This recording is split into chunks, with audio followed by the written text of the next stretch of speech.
pintunya modern, looks-nya masih kayu, fiturnya banyak, dan ini bisa tahan lama. Gue happy banget dan lebih murah dari pintu konvensional. Kayaknya semua orang harus rasain ini deh. Iya. Berarti ada bisnis di sana dan kita bisa ngebantu orang merasakan hal yang ini kan. Dan dengan hati senang ya ini wah kita boleh jualan ini ya. Apa gitu orangnya datang dibuka itu rusak semua bro. Wadidaw. Itu modalnya ada di sana, ada minjem duit juga di sana gitu kan. Aduh, berapa banyak tuh pintu tuh? Semua rusak. Semua Satu rusak. kontainer rusak semua. Satu kontainer. Iya. Gue tanya 10 teman gimana nih bisnis nih. Dari 10 teman yang gue tanya 12 orang ngomong gak usah diterusin gitu ya.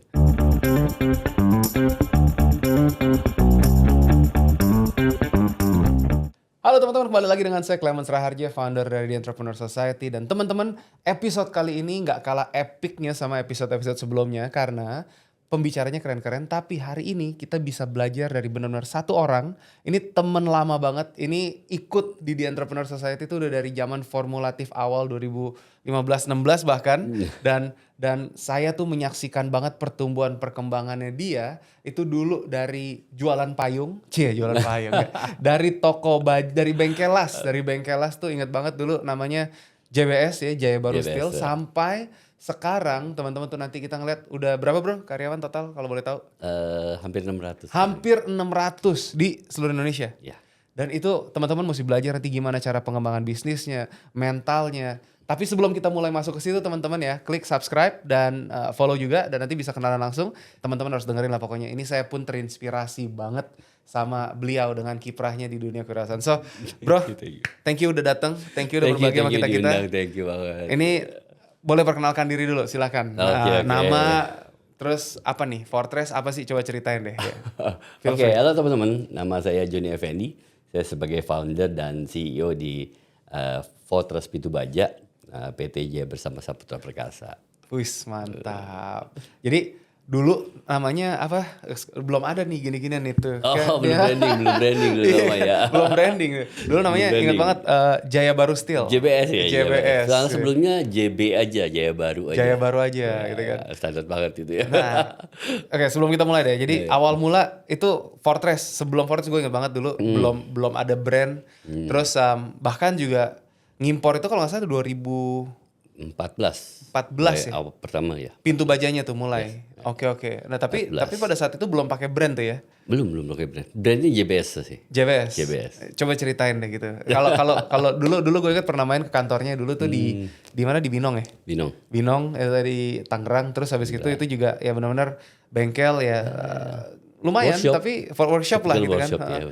Sederhana tapi dulu mulai bisa ada bisnis juga, ada payung, ada apa gitu kan kalau Nah itu iseng-iseng cobain istri mau jualan apa gitu, pengen seru-seruan jualan kan. Oke. Nah, waktu itu ada wave-nya, ada gelombangnya. Waktu itu rame itu payung terbalik, inget ya? Payung terbalik. Oke, ya. Jadi payung dilipetnya kebalik dia kan. Itu kan seru banget ya. Jadi lucu barangnya, unik barangnya, banyak pemakainya. Ya, jadi seru-seruan di sana. Oke. Terus gimana masuk ke Fortress? Kisahnya tuh. Di awalnya start usaha di umur 20. Udah lulus SMA, kemudian ya nggak punya kesempatan untuk kuliah.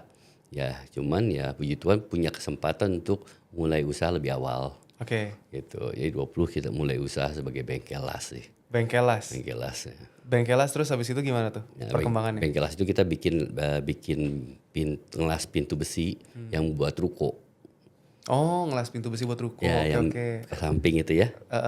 Itu namanya folding gate. Folding gate, oke. Di situ lah belajar bisnis mulai dari sana, kemudian nyelesin canvassing ke Jabodetabek, kemudian mulai ke Jawa Tengah, Jawa Timur, kemudian sampai ke Sumatera juga, Kalimantan juga. Ya. Canvassing satu-satu tuh. Satu-satu toko-toko gitu kan. Jadi toko tinggal jual, ukurannya kasih kita yang bikinin. I see.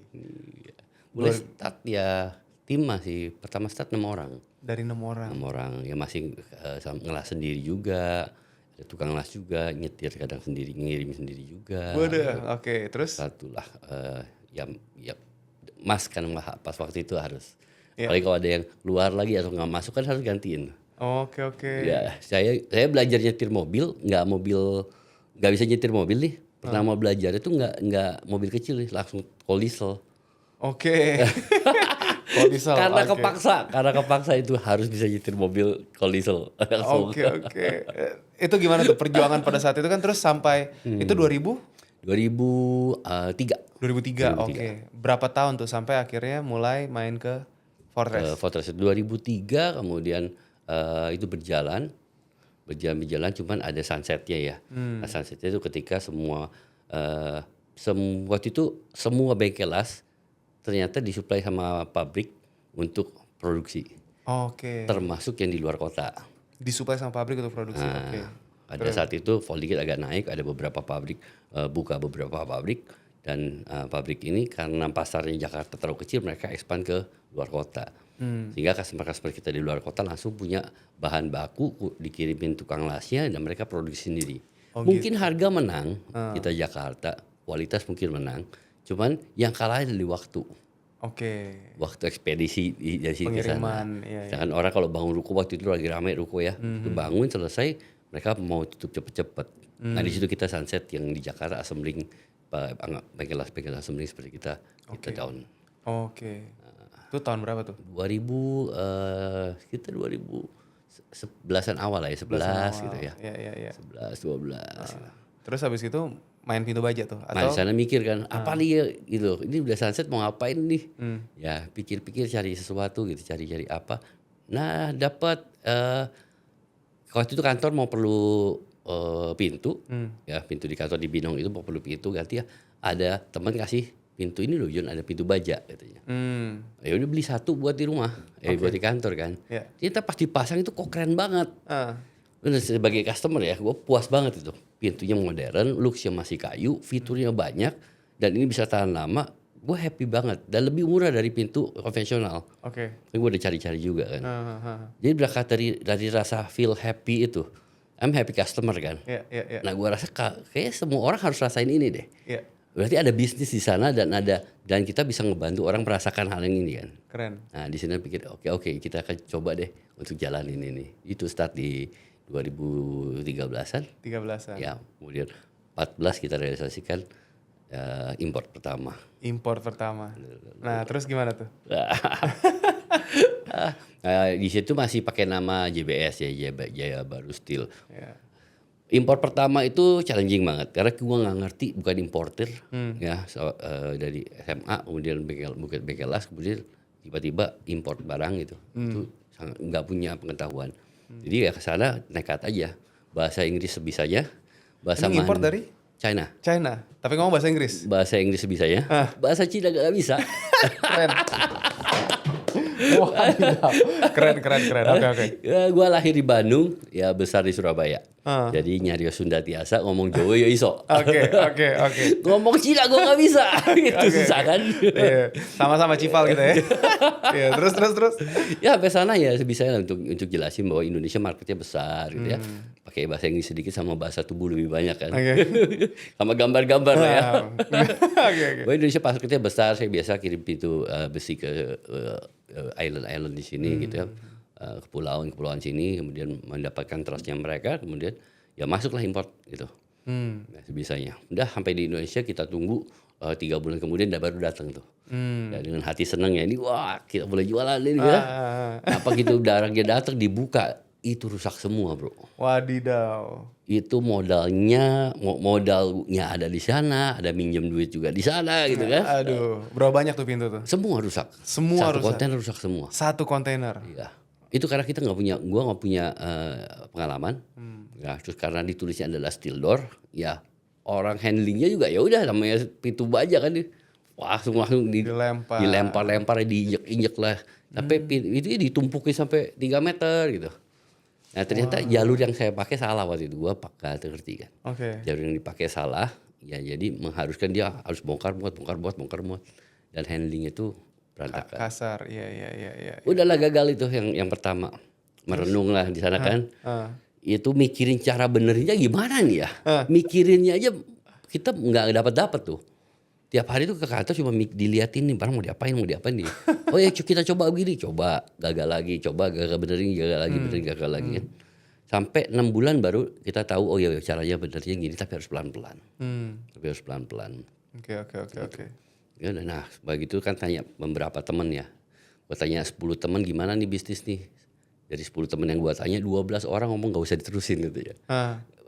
Oke. Udah di kilo aja jual selesai gitu kan. Aduh, balikin utangnya selesai gitu kan. Cuman karena masih believe lah, gue masih believe pada produk ini bagus. Dan di Indonesia juga lagi bagus pembangunan. Dan gue lihat di luar sana juga semua pakai pintu baja ya. Indonesia kan belum. Artinya tinggal tunggu waktunya ini akan booming. Yes. Ya harapannya seperti ini, seperti baja ringan.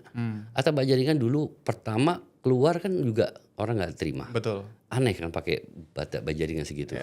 Ya harus hitungannya harus pakai aplikasi khusus yang masang harus dari pabriknya gitu. Ya pas waktu itu. Tapi sekarang kalau rumah nggak pakai baja ringan aneh kan. Iya. Ya, harapannya untuk pintu baja akan seperti itu ke depannya. Bukannya udah sekarang. Ini kita ngomong kan dulu ceritanya. Jangan salah teman-teman. Sekarang sudah lanjut lagi. Sebelum sampai ke situ Masih banyak PR. Pasti. Nah, itu terus dari yang tadi rusak diapain tuh? Nah, akhirnya kita tahu lah cara benerinnya kan. Ya, tapi ya keterbatasannya kan cuma bisa benerin satu hari cuma 1-2 aja. Oh, ya. Selimitasi itu ya? Ini sesulit itu karena kita nggak tahu caranya baru pertama belajar. Ya udah pelan-pelan kita benerin. Tapi Tuhan baik. Tiba-tiba aja ada orang datang berdua. Ya boleh sebut brand nggak sih? Boleh silakan. Boleh ya. Iya, apa-apa. Ya ini juga salah satu gift buat saya ya, bless buat saya. Tiba-tiba datang 2 orang pakai baju kantoran gitu ya. Kemudian dia bilang, Pak, saya perlu pintu katanya.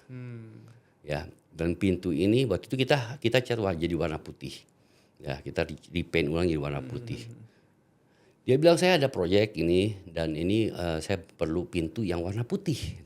Wah, mantap. Dan proyek kita banyak, gitu. Proyek kita banyak. Dia bilang satu hati seneng, wih kita dapat proyek pas warna putih lagi. Ya kedua dengar jumlahnya rada takut juga kan. Segitu banyaknya gue belum punya. Ada barangnya harus sebenarnya satu persatu. Dan baiknya lagi ya dia ngomong gini, tapi Pak kita proyeknya banyak, tapi maaf ya Pak kita pesennya dua dulu nggak apa-apa ya. Iya karena jual dulu kan, jual gambar biasanya. Betul. Terus sample house. Iya akhirnya pas banget gitu. Pas banget. Saya memang gue cuma bisa ya keluarin 2-3 piece ini dan dia keluarnya 2-3. Ya itu akhirnya terjual lah pelan-pelan. Pelan-pelan terjual. Oke, setelah udah semua terjual, mau jalan lagi apa enggak? Itu kan PR kan. Iya. Ya, tapi karena saya believe ini Mbak masih bagus. Ya, yuk kita coba lagi jalan dengan pengalaman yang sekarang. Iya. Harus kaizen ya. Betul. Caranya lebih baik lah. Sampai berjalan sampai hari ini. Wih, mantap. Dan sekarang nih, ini teman-teman ya. Ini kalau kita ngomongin tadi dari ngerintis yang dengan penuh keterbatasan itu sekarang udah dapat 2 rekor muri, betul? 2 rekor muri. Apa tuh? Coba ceritain rekor murinya. Ya. Tahun kemarin ya, 2024 ya. Hingga ke 2024 Fortress bisa memecahkan sekaligus 2 rekor muri. Oke. Yang pertama adalah pintu baja dengan titik penguncian terbanyak. Yes. Yang kedua adalah pintu baja dengan varian motif terbanyak di Indonesia. Rekor muri dan sesuatu banget sih karena 5 tahun sebelumnya itu kita lagi jalan-jalan nih. Bukan jalan mau keluar kota kan di Cengkareng Terminal 1. Nah, itu ada kartonnya Pak Jaya Suprana di situ. Kartonnya muri gitu kan. Nah, gue foto sama karton itu. Ya sama tim waktu itu ya. Tim juga bantu fotoin. Terus saya bilang sama tim bahwa suatu saat Fortress harus dapat ini. Yes. 5 tahun yang lalu, hampir exact 5 tahun loh. Oke. Pas hampir 5 tahun, ya beneran kita dapat rekor muri Fortress ini. Mantap. Satu hal, karena sesuatu banget kan. Karena minimal lah seumur hidup 1 kali dapat rekor muri itu kan benar-benar satu lembaga yang mengakui rekor di Indonesia yang nggak semua orang bisa dapat gitu. Betul. Gitu nggak semua lembaga bisa dapat gitu. Iya. Ya di sana pun dapat medali yang dituliskan ini di gimana ya tulisannya bahwa didedikasikan untuk orang-orang yang punya dedikasi tinggi untuk kemajuan gitu. Wah serem banget ya. Itu pas momennya Olimpiade tuh. Iya. Nerima kalung medali itu kayak pemenang Olimpiade rasanya. Mantap banget ya. Waktu itu kita pernah company visit ngeliat tuh medali ditunjukin loh gitu. Keren banget teman-teman. Nah ini benar-benar kalau kita ngomongin kisah perjuangan ya. Jadi 2 rekor muri. Terus belum itu ada lagi. Udah menang berapa? 5 kali? Ya sama tahun ini juga ya. Tahun 2025 di Januari kemarin, ya kita ambil sebagai top brand achiever. Top brand achiever. Top brand achiever 5 tahun berturut-turut, 21, 22, 23, 24, 25, 5 tahun berturut-turut. Keren. Fortress. Top brand achiever Fortress. Gila. Wah, makanya keren banget karena ngelihat dulu waktu pertama kali datang ya. Kita ketemu tuh tahun berapa ya pertama kali ya? Dulu pernah ikut kelas juga ya. Iya. Tahun berapa tuh? 15, 15 apa 16? Pokoknya salah satu member tes yang paling lama juga teman-teman, gila nih, makanya gue bangga banget dan salut banget gitu kan, dan benar-benar excited banget bisa ngelihat sampai kayak begini tuh. Gila keren abis. Saya juga belajar dan berkembang di Entrepreneur Society. Bro Clemens ini yang ngajarin saya inget banget gue diajarin ini organisasi structure. Gimana bikin struktur organisasinya? Oh ini kamu harus bikin dulu sales, finance sama operasional. Tuh bikin kotak-kotaknya dulu. Iya. Mau isi nama kamu semua juga nggak apa-apa, ya udah isi seru banget di mentor langsung sama Bro Clemens. Terus habis itu dia pinternya dibikin, sayang fotonya hilang, coba nanti kalau bisa saya tampilin di sini nanti di editing ya. Itu ada foto pas kita foto dengan struktur organisasi pertama, dia pinter banget pakai foto timnya tuh ditempel. Wah itu zaman dulu masih pakai pin di board guys lah. Keren dan sekarang dicolok-colok gitu ya. Iya dicolok-colok kan. Jadi kalau yang pindah posisi atau ada yang keluar atau apa tinggal diganti fotonya gitu kan. Turnover kan daripada ngeprint lagi kan, ada orang kita tempel-tempel. Iya makanya. Itu best practice. Waktu itu fotonya masuk ke buku pertama kita di 2019 waktu kita terbitin itu kurikulum dasar ya. Masuk bro gitu. Itu cuman kita lagi mau reprint lagi nanti. Stay tune teman-teman ya. Nah tapi dari dulu dari 6 orang, sekarang 600 orang dengan pertumbuhan seperti itu. Apa yang berubah? Apa yang berubah? Nah, ini pasti banyak nih. Kan ngomongin organizational structure juga pasti ngalamin tuh kan. Iya. Selalu ada perbaikan terus kan ya. Ya, jadi bertumbuhnya, namanya bertumbuh ya pasti pelan-pelan. Bertumbuhnya sedikit-sedikit, tapi kita cuma bisa ngusahain supaya cepat. Ya sedikit demi sedikit, tapi kita usahain supaya percepatannya aja sih. Ya pasti akan banyak perubahan. Ya kayak secara internal prosesnya. Ya begitu ada tantangan baru, pasti semua ada tantangan lagi. Dan harus kita merubah internal prosesnya, kita merubah strukturnya lagi, job desk harus dirubah lagi. Ya, dan ini yang kayaknya nggak akan habis-habis ya, di bisnis akan selalu begini kan. Betul sekali. Continuous process. Karena ngomongin tadi Kaizen kan. Setiap hari harus lebih baik dari hari sebelumnya. Betul. Gitu. Tapi dengan pengalaman gitu ya, kita ngelihat dari tim waktu itu kan ngomongin tentang struktur organisasi, itu pasti berubah juga dong tuh, mengembang. Pasti. Nah, tantangan yang dialamin seperti apa? Tantangan yang banyak yang banyak adalah turnover sih kalau turnover ya pastinya. Terutama turnover di tingkat yang leadership. Yang tingkat leader, kalau ada turnover berarti kan kita harus turun lagi ke bawah. Betul. Untuk benerin lagi. Iya. Ya paling banyak sih itu tantangannya. Ya ada satu titik juga ketika jumlah tim yang baru masuk lebih banyak dari tim yang existing. Nah itu di situ budaya perusahaan diuji tuh. Oke, gimana tuh? Ya misalnya kita punya 10 orang gitu ya. Kemudian kita lagi perlu sampai 20 orang masuk lagi. Nah 20 orang ini kan masing-masing dari company yang berbeda, dari pengalaman yang berbeda, dari keluarga yang berbeda kan. Dia kan bawa budaya dia masing-masing tuh. Ya, nah 10 orang yang pertama ini kan kita sudah ajarin budaya perusahaan kita gini ya, kita latih. Nah dengan ini kan jadi culture shock kan. Begitu masuk banyak. Tinggal yang menang yang mana nih? Nah itu gimana tuh? Coba tuh. Ya kita sebagai leader kita harus turun. Ya benar-benar harus turun dan mantauin, karena apa yang budaya yang dibangun nggak boleh tergeser, nggak boleh tergerus gitu. Tapi kalau yang masuk budayanya lebih baik mah nggak apa-apa dong? Iya begitu ya. Kalau itu oke. Ngalamin nggak tapi? Tapi lebih banyak mempertahankan sih. Karena kalau walaupun dia budayanya bagus, tapi nggak sesuai sama yang kita terapkan, ya kan juga akan ada slack ya. Betul. Bukan berarti slacknya itu karena gua bagus lu jelek gitu, bukan. Tapi hanya berbeda aja gitu. Kultur yang dijalanin beda gitu kan. Terus gimana tuh? Pernah ngalamin ini dong? Pernah di saat itu pernah. Ya udah turun ke timnya satu persatu. Ya jelasin ulang lagi culture kita, kenapa kita punya culture seperti ini, tujuannya apa, ingetin mereka lagi. Ya kita waktu itu sampai bikin games mini gitu ya. Bukan games ya, kayak apa? Kita bikin kan budaya kita itu perkasa nih. Perkasa. Ini ceritain teman-teman ya. Perkasa apa tuh Perkasa? Perkasa ya, P-nya positif, E-nya entusias, R-nya reliable, ya, Kaizen, advance, solid, sama achievement. Achievement. Gitu, Oke. 4 perkasa ini. Nanti mesti dikasih rekapannya biar kita tampilkan teman-teman ya. Boleh. Iya. Terus. Nah, budaya kita perkasa. Jadi waktu itu event itu kita bikin event, judulnya adalah Seberapa Perkasanya Kamu. Seberapa perkasanya Ya, kamu? fotonya gua gini. Gue suka. Diedit kasih tato gitu. Kasih tato. Oke, keren. Keren. Nah, di situ kita ukur. Ya, kita ukur perkasa ini, kita ukur masing-masing. Ya, karena jumlah kan orang nggak banyak, jadi masing-masing ukur yang lainnya. Ya, positif. Ya, contohnya Bro Clement diukur sama gua, sama teman-teman yang lain. 1 sampai 10 seberapa positif sih. Ya, Gitu kan. Terus sampai perkasa sampai selesai. Ya, kita rangkum dan kita share lagi, siapa yang paling tinggi, siapa yang paling ini, siapa yang kurang, apa gini. Siapa yang paling perkasa? Siapa yang paling perkasa. Nah, itu adalah bentuk untuk kita ingetin lagi bahwa budaya kita adalah perkasa, dan ya yuk kamu ikut pegang budaya ini, budaya bareng-bareng ini. Keren, gila. Nah ini makanya kalau udah perusahaan udah berkembang sebesar ini, itu pasti tantangannya banyak. Tapi yang gue paling seneng nih ya, kalau sama dari Bro Joni ini tuh dia emang lu perlakukan tim tuh dengan baik. Tadi kita sempat di belakang layar tadi sempat ngobrol gitu kan. Coba diceritain deh bro, kayak how do you treat your people gitu loh. Lu memperlakukan timnya tuh seperti apa gitu kan kayak. Iya. Sebenarnya tim sama kita kan ketika kita di perusahaan ya, mau tim sama kita sebenarnya kan cuma jabatan. Yes. Yang membedakan gue sama lu kan cuma jabatan. Ya. Tapi orangnya kan sebenarnya sama kan. Ya. Ya.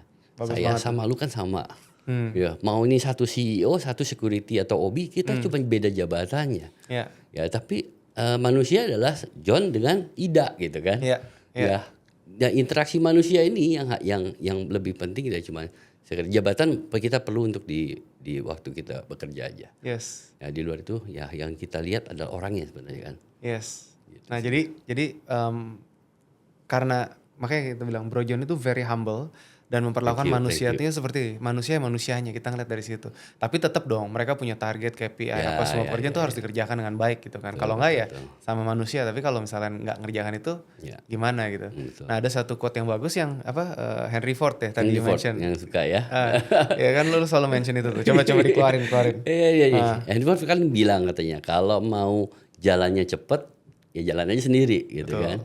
Tapi kalau mau jalannya jauh ya hasilnya besar ya kamu harus jalan sama-sama bareng-bareng. Yes. Ya. Dan itu yang artinya dengan tim. Nah itu yang sempat akhirnya gimana tuh mulai perubahan awalnya kan dulu pasti waktu masih Jaya Barus tuh. Iya. Itu gua mulai bentuk tim itu baru ini sebenarnya. Dibilang baru nggak ya 2019 berarti ini tahun ke-6 5 6 ya. Baru mulai bikin tim. Ya menurut gua sih agak terlambat. Ya karena dulu terbiasa sendiri, ya fight sendiri kan lebih gampang, kata Henry Ford lebih gampang fight sendiri dan ya punya daya juang sendiri karena gak mau hidup susah. Ya udah fight terus sendiri. Ya pagi jam 6 udah datang, pulang bisa jam 2 jam 3 malam, besok pagi datang lagi. Sepanjang minggu, sepanjang tahun dan bertahun-tahun gitu. Ya. Jadi kayak udah biasa gitu. Ya. Ya sehingga biasa sampai satu titik mikir kan mau ngapain sih ini kerja ini mau ngapain sih otomatis yang pertama untuk diri sendiri gue bisa biayain diri sendiri enggak, kedua adalah untuk ketika kita menikah berarti istri ya, ketika punya anak kita peran kita sebagai papa gitu ya, udah 1 2 3 apa sih yang ujungnya apa kita mau turunin ini kepada anak-anak kan gitu. Tapi gue mikir waktu itu termenung sendiri di malam-malam itu mikir sendiri kan, kalau caranya gue begini ya gue nurun ke anak ini salah. Karena yang diturunin adalah standar usahanya. Bahwa standar usaha itu harus usaha kerja keras. Kalau papa nih bisa 6 jam gak tidur. Ya kalau bisa anak gua jangan tidur sama sekali gitu kan. Biar lebih sukses. Wadidaw. Oke. Waduh ini salah. Ada yang salah. Iya. Dari sana mikir oke kalau gitu ini salah mindsetnya. Sepertinya harus apanya yang harus diturunkan. Ya berarti bukan usahanya tapi bisnisnya. Nah bisnis ini bentuknya adalah sebuah sistem sama tim yang harus solid. Nah di 2019 lah benar-benar mulai membentuk tim. Iya, keren abis, keren. Dan itu juga karena waktu dulu kan kita sempat bikin yang struktur organisasi awal-awal tuh ya, itu 2016 gitu ya, 16 ya? Ya, ya. Itu mulai pikiran tuh harus gimana ya, mau bikin tim harus gimana sih, mulai dari mana sih, gimana caranya. Karena kan gue kan 20 udah mulai bisnis sendiri kan. Iya, Ya otomatis nggak punya pengalaman untuk kerja di company itu seperti apa sih, nggak punya benchmarknya kayak gimana. Seumur hidup sekali-sekali sih kerja. Seumur hidup sekali-sekali kerja cuman 3 bulan habis lulus SMA itu ya jadi kolektor di produk kacang. Oke. Produk kacang di Surabaya itu. Itu cuma 6 bulan aja. Udah, itu juga masuk jadi kolektor karena apa? Ijazah SMA ya, kemudian ya dulu olahraga dan suka ya karate dulu. Ya udah ini karate semua dimasukin, masuklah jadi kolektor cocok gitu. Oke. Iya. Ini teman-teman yang belum tahu juga ya. Bro Joni nih, kakak Joni. Yeah. Asik. Itu dia juara sat. Gimana apa? Mantan apa? Karate nasional. Dulu nasional karate. Nasional karate itu nasional, nasional tuh juara 1 tuh. Juara beberapa kali ikut kejuaraannya, juara 1, 2, 3 tuh. Nah, itu yang gue pengen gali sebenarnya. Dari situ tuh kita ngelatih mental. Emang kalau dibilang kan, you kan mulai ngerintis dari segala keterbatasan dengan sulitnya. Tapi apakah itu ada korelasi dengan si karate ini? Iya banget. Coba ceritain, seru nih. Iya. Jadi karate itu mulai dari SD ya, belajar karate sampai SMA, sampai SMA. Ya, kayaknya hidup itu sering banget. Maksudnya latihannya ini karate itu gue juara bukan karena jago berantem sebenarnya. Enggak. Jiwa gue sendiri lebih enggak. Kalau ada ribut apa ya udahlah gitu. Daripada berantem gitu kan. Jadi kan mikir kan, ini karate waktu itu 15 tahun karate tapi nggak pernah dipakai nih karate di luar. Berantem di luar itu nggak pernah. Bukan karena jago berantem ya, tapi karena memang nggak suka berantem, nggak mau cari ribut gitu. Oke. Jadi kayak Mubazir kan. Oke. Ilmu yang lu pelajarin bertahun-tahun sampai gigi palsu kan, patah-patah gitu. Seriusan? Iya. Oh, lu pernah tunjukin gue dulu. Iya. Tapi sekarang udah paten lah ya. Oke. Terus? Ya hidung berdarah lah gitu kan. Nah, itu resiko tiap minggu. Tapi nggak di real life lu nggak pernah kepake. I see. Pikiran. Tapi ternyata waktu merintis usaha itu ngerasa banget bahwa jiwa Bushido bilangnya ya. Bushido. Apa Bushidonya itu ya. Jiwa samurai itu ya kita pantang menyerah satu hal. Ya bahwa kalau kita bertanding ya kita harus mempersiapkan diri. Kita harus berlatih dulu, kita harus lihat lawan seperti apa. Kemudian kita waktu bertanding belum itu lu menang. Ya ketika lu kalah lu harus bisa bangkit. Berdiri lagi dan masih punya keberanian untuk melawan lagi apa enggak. Ya, kemudian hal lain adalah kita harus bisa standar hidup kita standar gini. Standar itu kita harus over boundariesnya, dorong terus. Ya contohnya saya bisa push up cuma 10 gitu. Ya harus naik lagi. Ya naik, tapi kan naiknya kan pelan-pelan dari 10 ke 11, 12, 15 sampai waktu itu push up 1000 itu sehari itu biasa gitu. 1000 guys. Dulu ya, sekarang udah gak bisa. Gua sehari 100 aja udah. Ini 1000 guys, gila oke. Keren. Dan ternyata kalau udah di jalan 1000 itu kan bukan seharian gitu. Itu cuma pagi lu berapa gitu, 200 siang, 200 sore, 200 malam, 200, 1000 jadi gitu. Iya. Ketika udah terbiasanya seperti itu jadi biasa. Tapi yang susahnya itu dari push up dari 10 ke 50 itu setengah mati gitu. Betul. Ya itu yang belajar di sana over boundariesnya gimana. Ternyata bisa kok, manusia super tuh ada. Asal kita bisa lewati boundariesnya. Manusia paling cepat ada. Manusia berenang paling cepat ada. Manusia lompat paling tinggi ada. Tapi mereka pasti akan over boundariesnya sedikit demi sedikit. Sesenti demi sesenti. Nah itu mesti di-cut tuh teman-teman, lihat ya. Push the boundaries ya. Benar-benar manusia super itu ada teman-teman. Manusia super itu ada. Gila keren abis. Ya. Teman-teman kita udah setengah jam dengerin nih dari kisahnya Kak Joni. Kita masih mau belajar, nanti nonton lagi di video-video kita selanjutnya. Tapi sekarang kita ending dulu karena kita pengen supaya apa ya? Kita pengen supaya teman-teman juga bisa menyerap apa yang sudah dipelajari nanti. Kita pengen gali lebih banyak lagi tentang tadi tuh. Dari Bushido, dari karatenya dan apa pengembangan dirinya. So stay tune untuk video berikutnya teman-teman. Thank you banget yang udah ngikutin. Dan sekali lagi jangan lupa kalau pengen kenal sama Kak Joni langsung, coba lihat Instagramnya Fortress Pintu Baja nih. Ini kita bisa langsung follow nih. Nah. Pintu Baja Fortress. Dan ini kisahnya tuh real banget. Dan teman-teman juga nanti bisa ikut juga menjadi satu kisah di sini. Teman-teman nanti bisa pelajarin lebih banyak lagi tentang kenapa harus pakai pintu baja ulir kayu. Wah, gitu ya? Ya. Oke, so brother, thank you banget udah berbagi sama Thank you, kita. thank you. Nanti di video selanjutnya teman-teman bisa nonton lagi, itu akan lebih banyak lagi insight yang kita akan gali lebih dalam lagi dari Kakak Joni. So stay tune dan tunggu episode selanjutnya. Oke, sampai jumpa semuanya di Entrepreneur Society. Go Go bold and beyond.